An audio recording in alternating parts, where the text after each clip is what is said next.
Hello, everyone. It's great to see you.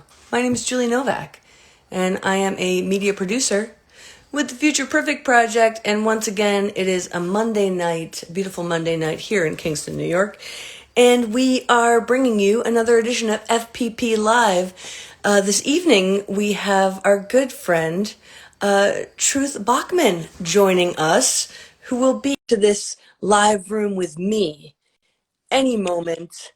Oh my God, the timing couldn't have been better. Truth Bachman! Hello, hello. So good to see you. It's so good to see that bright face. So we're just starting. We're crisply starting at 7 p.m. exactly, which is great. So I was just saying hi to everybody who might not be familiar with who we are. We are the Future Perfect Project. My name is Julie Novak, and I'm a media producer and facilitator. And what FPP does is we provide free weekly and monthly online creative arts and performing arts workshops for LGBTQIA plus youth and allies all around the world for free. We're grant funded, and we believe the amplification of young LGBTQIA plus voices is a declaration of a better future for us all. And someone whose voice has been amplified, who is creating a better future for all of us, is here. The one and only Truth Bachman, who is a composer, vocalist, and writer of socially focused musicals, described by the New York Times as musically and vocally rich. They are praised for golden voice, soulful vocals. They're recently featured in Teen Vogue. And their acclaimed musical Shapeshifters about LGBTQ plus community was developed at an ongoing residency at Joe's Pub, which I think recently reopened, maybe recently was doing performance. I know they just did the like they have an outdoor concert series in the Cube Yeah, and Cube. I And believe Eve was performing Zianfante. yeah, Fonte was performing so good. I went the other night, it was so beautiful. And I think they're starting indoor programming again. Yeah, finally. Yeah, amazing things happening. New York City is reemerging. And one thing too that you recently did earlier this month is you took part in creating a song called "Who Holds Us" for Mm. Reemergence. It's called Reemergence. It's a queer visual album produced by On the Keys, and you wrote music and words and arranged this song with Keiji Ishiguri. Beautiful song. I actually was able to play it on my radio show a couple weeks back and highlight it. Somebody said, when is the workshop? Well, I'll tell you when the workshop is, but we'll get to that about our programming separately. But tonight, Truth and I are doing a one-on-one deep dive into our queerness. And we interview every Monday night, almost every Monday night, one of our favorite queer icons. And, you know, as I said before, for the Future Perfect Project, we're all autobiographical, queer collective of autobiographical artists who are always working to amplify the voices of young LGBTQIA plus youth. And for Truth, I know there's a lot of things happening for you. And I just wanted to start off by asking you what you've done recently to amplify the voice of your young LGBTQIA plus self. Wow. It's ever changing. And I think there's a lot of ways that I find myself showing up for myself these days. And they usually come back to giving myself space. I think it's really, I mean, in like grind, Instagram, internet culture, I think there's so much emphasis on like, what are you producing? What are you putting out into the world? What are you making? How are you making your mark on the world? Like all of these things. And those are all important questions, like for sure. And I think one thing that I'm doing lately is giving myself some space to say, all of those things are happening. You're making things, you're showing up, you're putting out the work, you've got Shapeshifters, you've got, different projects, you're working with queer youth. But what about sort of just like the reset button of like stepping back, listening to the things that want to come in, listening to the story that's unfolding in you right now as your new source text. And when it feels right, writing that stuff down and letting that become its own new story that's unfolding. So I think I'm trying to listen and step back and reset as I venture into this next piece of writing, which I feel like is how I'm showing up for myself these days with queer, my queer self. Yeah, I love that. I love such a beautiful answer. And I feel like more and more creatives I talk to, as well as activists, have been putting at the front self-care and self-reflection, because we're inundated all the time, like you said, with either the kind of the pressure or the expectation to produce, or the expectation to be changing things all the time. And starting being at home with ourselves is a place where we can ground and then put this amazing work out into the world, which we're going to talk about your work in a moment. I want to take a moment to celebrate too. I think you just had your official legal name and pronoun change. Yeah, so it's a process. It's there's for those of you who are curious about it, it's a lot of legal stuff, but it's basically like paperwork. You go before a judge when they're ready to take up the case in the New York Supreme Court, State Supreme Court. They hopefully approve it, and then it has to be published in a paper upstate called the Irish Echo. It's the famous one. It's like I feel like it's like sending a letter to like Santa, and then Santa, like your name, and you're like, oh my god, I have a letter. Awesome. No, that's so good. Congratulations on that. That must feel so good. And so let's get to your journey. I know a little bit about you from talking in the past. Humble beginnings in Rochester, New York. Can you talk about, I know a key part of your story, of making the invisible visible in a comfortable way for yourself was finding theater. Can you talk a little bit about um, being queer as a young person in Rochester, and how you kind of started to step into your queerness? Yeah, wow. So basically I found this magical thing which was called the theater. And the thing that's magical about the theater, not that I have to explain it to many of you probably, but the thing that's magical to me about the theater is that not only can you be in a place of generative ideas, new concepts, new ways of working, collaboration, like all of that stuff, but also it's a place for people who don't have a place. And I have always found this to be true, is like the theater is where you go when like there's nowhere else in the world that can contain the magnitude of things that are within you. Mm. Be that as a singer or an actor, a dancer or writer, like whatever it is that you are, whatever it is how you like to express, the theater is that place.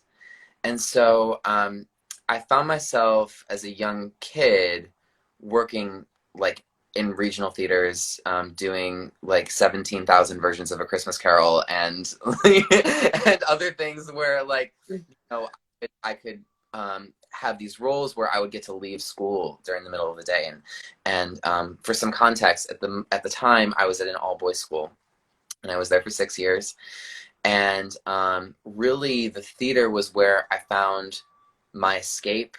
Not to be queer because I wasn't out, but just to be in a place where I didn't have the expectations of all the things sort of weighing down upon me of like, this is how a boy behaves, this is how a boy dresses, this is who a boy likes and how a boy shows that affection or does not, and all of those sort of rules that are coded in gender. So life in Rochester was tough, and I was really kind of in these like night and day positions of like being in a place where I had to totally hide who I was, and just like, and then being in a place where you are not only welcome to be there, but you're also valuable there. Like people appreciate your presence there, and it kind of becomes this church, in a way that church could never be church for me, So I think that's what it was like. It's sort of these like poles. Yeah, yeah. So you get embraced in that community where you're doing things like putting on 17,000 different versions of A Christmas Carol. And then, as we often do, as many marginalized creatives do, we start to create our own work. How did your queerness inform your creating your own work, including, Shapeshifters and Farmed? Like, talk a little bit about that evolution. Hmm. I think So at the time, this is from like early like high school stuff. I remember like people always thought I could sing higher than I could. Now as an adult, I'm like, oh yes, my voice does in fact go high, low, it goes middle, it goes all the different places. But at the time, I didn't know there were parts of my voice that were assumed to be the strongest because of how my body looks, and Sure. I never felt like I could access it. I never felt like I could play the roles or sing the songs people wanted me to play or sing or any of that. And so then I was at Tisch, met Z Infante, met Ryan Amador, people who we love very much. And we all were doing a cappella. And in this a cappella group that I was the musical director of, like anybody could just sing anywhere. And that's the cool thing about voices is like voices don't have a gender. You know, voices are just, they're just sound. They're human sound, and you can sing high or low or wherever you want. And it's just, that's the sound it makes. Mm. And so I started to play with that and play with the fact that everybody could just be everything and sing everywhere. And sometimes it's, you know, wherever is most comfortable. And I think once I graduated, I started writing musicals on that principle of like, what does the voice want to do? What is the story the voice wants to tell? Not what is the story, this is the story of a man who, or this is the story of a woman who, this is the story of a generation that, this is the story of young people who, and I think when you start to think of it like that, it becomes more about stories that can be played by any kind of actor, any kind of role, any kind of thing. And it's about what is the essence of the story and how does that story land with a generation. And I think Mm. then gender is less, it's always going to be part of the conversation, but it's not the conversation that's happening. What's happening is, um, you know, how does this person find their tribe of people? Or how does a generation come together to combat the ills of fascism? Or how do young people rise on a class of older people who don't want them in power and who don't want them to have a voice? You know, so it's, I think you start to just take all that stuff out and just say who are the fighters and who wants to be slotted into these roles where we really need singers and actors and performers that just like have a lot of fire in them, you know, and a lot of fight in them. Yeah. Can you Yeah. talk some of the heroes, heroines, Mhm. heroines in your pieces, like Shapeshifters, for example? Who are these characters that are staking their claim on this new future? Love that. So Shapeshifters centers around, so Shapeshifters, for those of you who don't know, it's about a whole army or tribe of LGBTQ plus superheroes. And their goal is to save young teens from untimely death. And but they're underground. So some of the shapeshifters, like, you know, move in these very sort of you know, surreptitious ways and don't get found out and cloak themselves in different identities, kind of chameleon themselves. And then others exist in these very present, very broad, very out there sort of ways. It centers on a young teen who's non-binary named Mel, and Mel is a high school bully, kind of an anti-hero, and doesn't really have a place with adults, with kids, like just does not fit in this world in any way until they discover that they have this superpower, which is the ability to control time.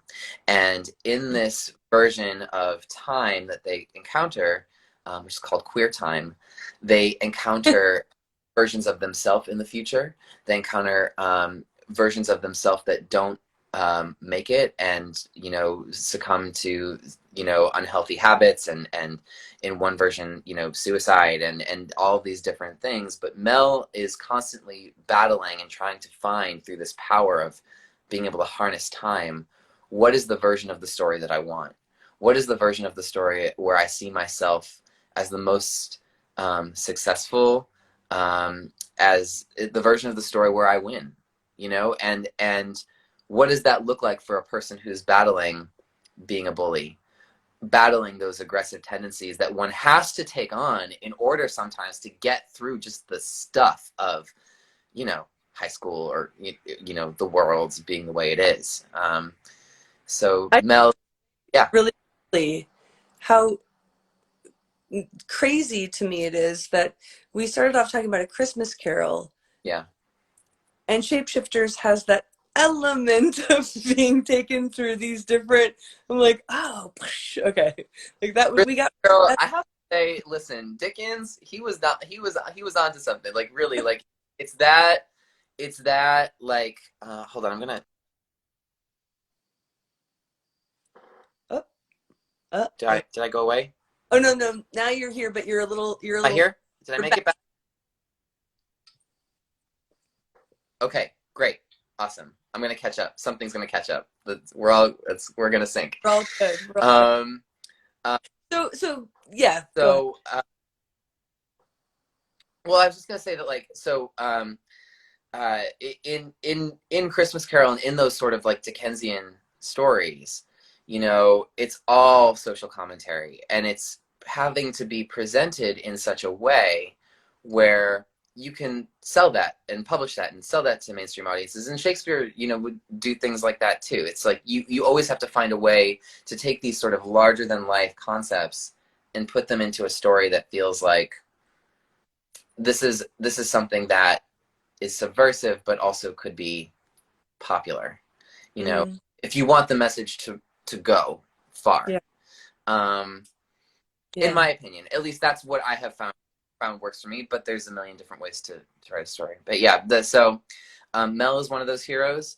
Another one of those heroes, their name is Atlas, and Atlas, you know, lives in the legacy of Marsha P. Johnson. She's a titan, and she's an older spirit. You know, I think a lot of times we think of, you know, people on the forefront of like gender and sexuality. It's a very like kind of millennial, like I think some people think of it as like a very millennial Gen Z, like Sure.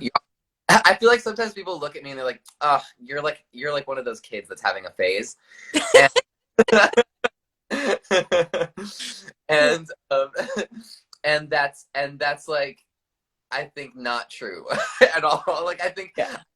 you know, like we've been here, like this has been going on. It's been called different things over time. Why? Because we've all had to learn different ways to survive in the world that we're given at the time that we're born. Yeah. Um, and so I think it's important to also, you know, I would like to, with this piece, like create an intergenerational conversation that's happening, you know? So important. Yeah, it's so important. It's so terrific. I mean, everything about Shapeshifters is so aligned with so much of our queer mission, the Trevor Project's queer mission. I mean, you know, making it through these moments as young queer folks where things are feel really bad and we can't always see beyond. And I mean, for me, I love the empowerment piece of it so much, because being queer is our superpower sometimes, you know. It's just terrific. It's terrific. It's our superpower, and it can also be our kryptonite. It's our superpower, and it can also be the thing that gets us into a lot of trouble. Like, you know, and I think one thing I learn as I go through this, and, you know, as I write sort of this new piece I'm working on, which is also a companion piece to Shapeshifters, um, is that queer stories and trans stories are human stories, you know, and that's, I hope, you know, as non-binary people come more into the mainstream, and this, I hope that we can start to approach things from a place as a culture of, this is another human story. This is a human story with a unique perspective, but it's not, one day it won't have to be superheroes. You won't need, you know what I mean? Like Yeah, it I wouldn't have totally do. Yeah. that larger than life thing, or you know, um, God bless Pose. I love Pose, and he, you know, I don't know. I wonder what the future is like, in, you know, thinking about Future Perfect Project. Like, what is the future in which, you know, we are normalized in some kind of way, Yeah. and our stories aren't seen as niche or specific or like, Yeah. ooh, that's the flavor of the month. It's like, no, this is just like how some of us live all the time, you know? Yeah. On Yeah. that, for you, we ask our participants a lot, like, what is your vision of a perfect future? What what would your vision be? It's such a, it's such a broad question. What would maybe a piece of it be? Turning on the TV, or turning on, like turning on, like, what maybe could you envision as being like, okay, this is what I worked for. Mm. Phew. Um, Collaboration, Mm, you know, where mm, I think people are so smart. Like, I think human beings have the capacity to solve literally any problem. if if we want to. And I think that's the big if of our time. It's like, if we wanted to reduce the impact of climate change, we could. We have the smarts, we have the technology, we have the people that can make it happen. Like, we know, we have the numbers, we have the data, we like, but it's like, if you want to work together with people that, and with other nations, and with, like, if you want to make that commitment. And I think that's the big if of collaboration, that it's my favorite part about the theater. My favorite part about making art is, like, I get to work with people who, like, are good at what they do, who have a vision for what they do, are passionate about what they do, and we're all on the same team to make mm. beautiful and, like, earth-shaking and cool, you know? Yeah. And often, I feel like Ryan and I were just talking about this, that live theater, you're held to accountable to, like, this is when the curtain goes up, and so you have to find ways to collaborate and make things work, and in partnership, to really make something beautiful, as difficult as that can be sometimes to get there. um in that respect too, I was just thinking about, we're talking about queer community, we're talking about art. Can you just talk a little bit about the song "Who Holds Us"? Because the denouement of that song is that we as queer folks hold each other, and what a queer visual album is. That's, I think, a newer concept in this day and age. Right. Yeah. I mean, so On the Keys approached me to make this song for this album, and it's an album in 5 parts. It's basically like 5 music videos, but all different directors, all different styles of music, different kinds of performers, from like drag performers to just like some queer rock stars, like, and non-binary and trans representation, and like all that. And each one has like a different chapter, different feeling, different flavor. And the director of this, of Who Holds Us, the song I wrote, which is the penultimate chapter of the thing, he was like, we're going to set this in a church. Mm, There is something about reclaiming these spaces that we haven't really, we may have some trauma around, that may have a certain connotation of, like, that was a place I didn't fit in, or was a place I couldn't fit in, or, and we both came to it sort of with that. So we set it in this church. And I was really interested in the idea lyrically of just, like, being held. Like, who holds us down? Who holds us back? What holds us back? Where are the places in our body that we feel held? Especially if you're a person that experiences dysphoria in any way. Like, what is holding us back, truly? mhm. Um, and so that, I think about freedom, and what it actually means to get free of those things over a life. um, you know, Not just focusing on what our trauma is, but where is the point of healing, and where is the point of freedom, and where is the point of saying, I don't need that anymore. Because that thing, even though it's maybe given me that protective shell, or it got me through that hard moment, I don't actually need to be held in that way anymore. And Mhm. finding the people you grab onto to support as we rise, and as we, like, hold on to each other, we are like this collective thing that is rising, holding each other, knowing that, and as we saw over the pandemic, knowing that no one's coming for us. Like, the government isn't coming for us. Like, the even, the the bastions of support of our country are not coming to save us. And so if that's going to be true, we are responsible for one another. We Mhm. for each other's safety. We are responsible for witnessing each other as we come up into the people who we're meant to become. Mm-hmm. And we're responsible for like infusing joy and love into that process. Because we all deserve that. We all deserve that grace, and we all deserve that beauty. And so then it is no longer what holds us back or who holds us back or who holds us down, but it's who holds us as we rise, and we are responsible for that. We hold us. And Yeah. that's that vibration again, That's Yeah. like Yeah. I love to talk about reclaiming space, not only spaces, but philosophies. I wanted to ask you, I don't know much, but we have a Future Perfect project. By the way, if you're just joining us, we are the Future Perfect Project. I'm Julie Novak. I'm a media producer and co-facilitator. Every Monday night or thereabouts, we talk to one of our favorite queer icons.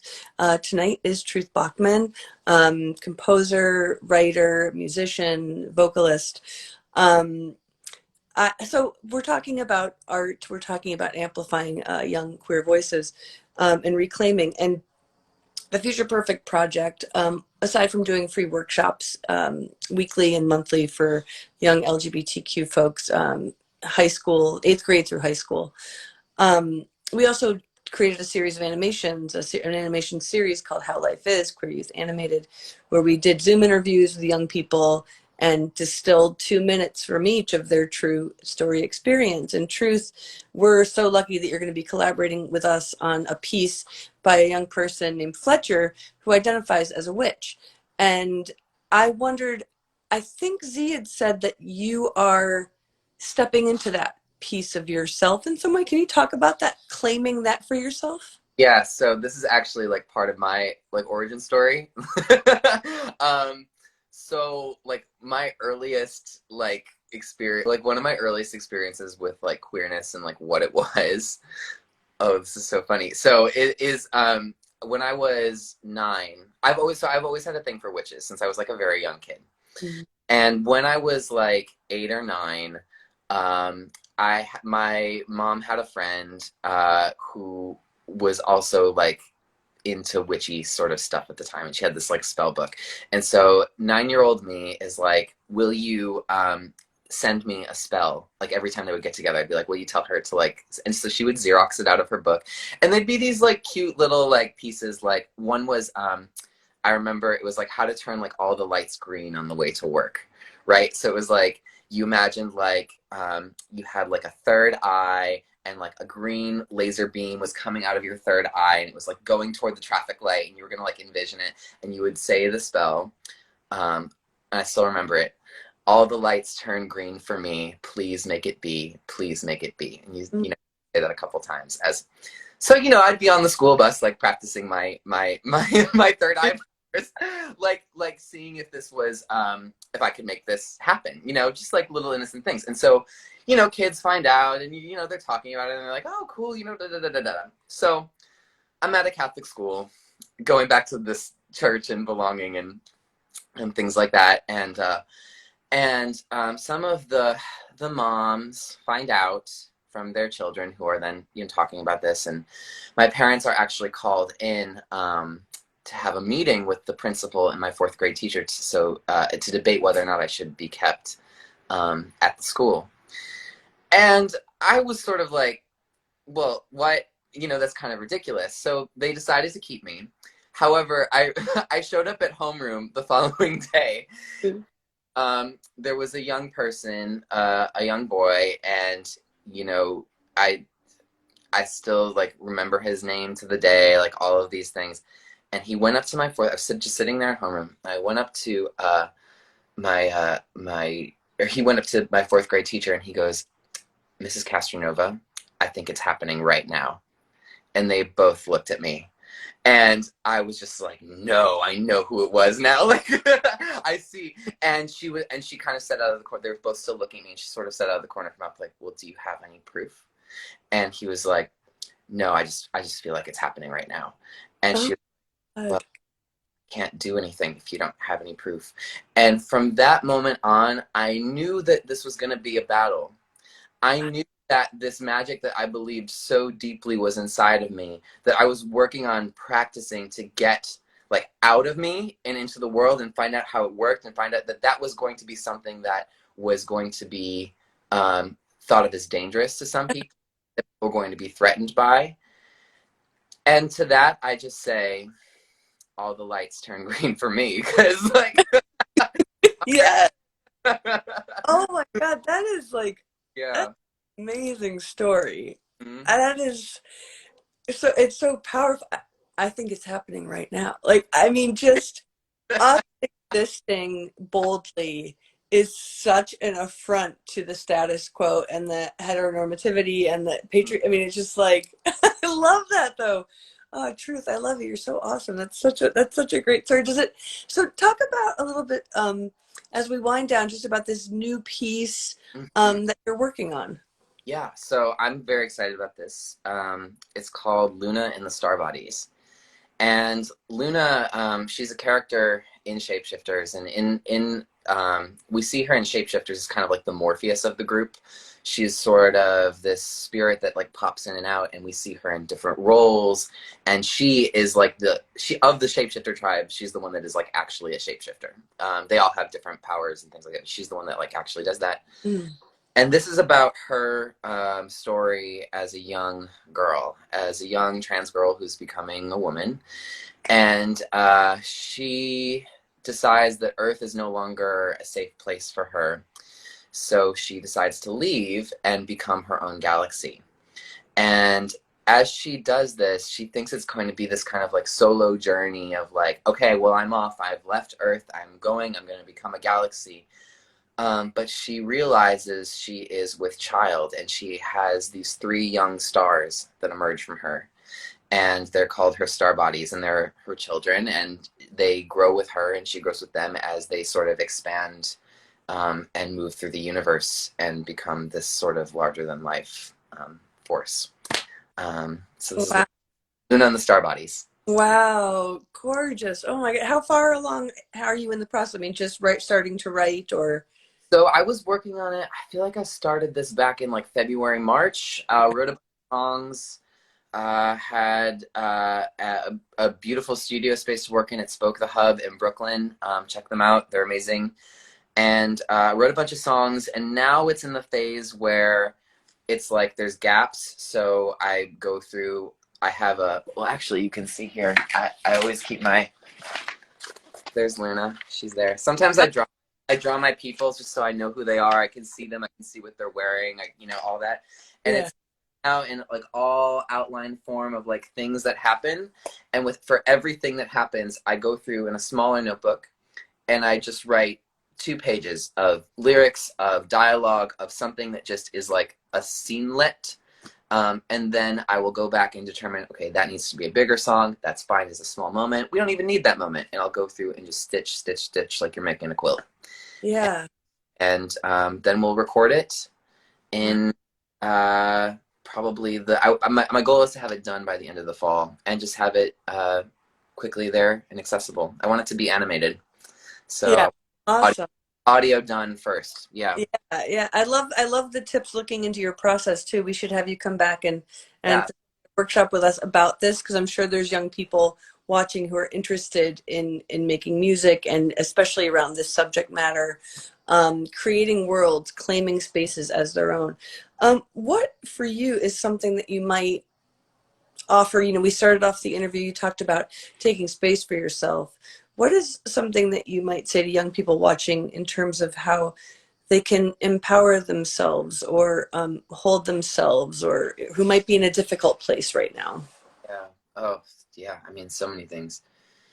I think two things. One, no one can take your power from you but you. Mm. It's yours. You're born with it. No one gets to have it. No one gets to claim it. You are powerful, and no, that's period. Full stop. End of sentence. That's one.